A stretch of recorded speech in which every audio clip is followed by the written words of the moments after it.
झिझिमान बा आरो अबेल पतावे पसंद भैया कि धरती पर झिझिमान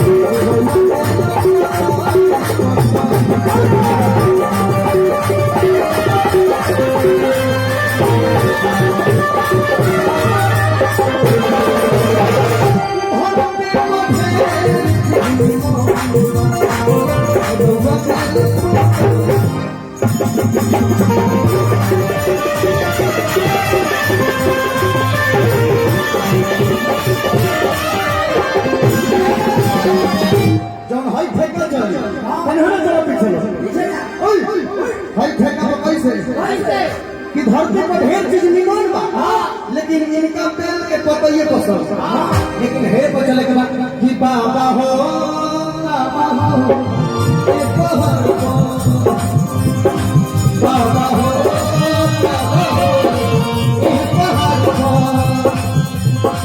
कैसे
हर पिया को टूटा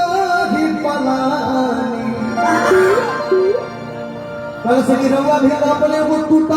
मरेगा लेकिन कि पिया को टूटा ही पलानी आ दूसरा के मोहन बात अपने रह टूटल में रावण जैसा आदमी के मोहन बनवा देता यही सब थोड़ा सा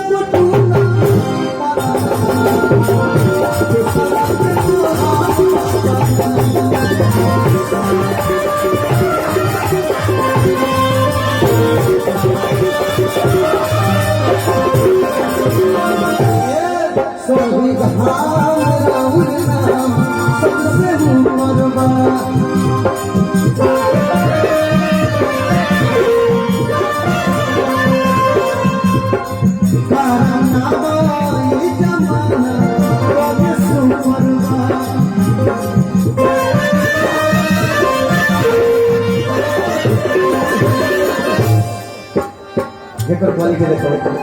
लड़का खड़ा यही मजा ले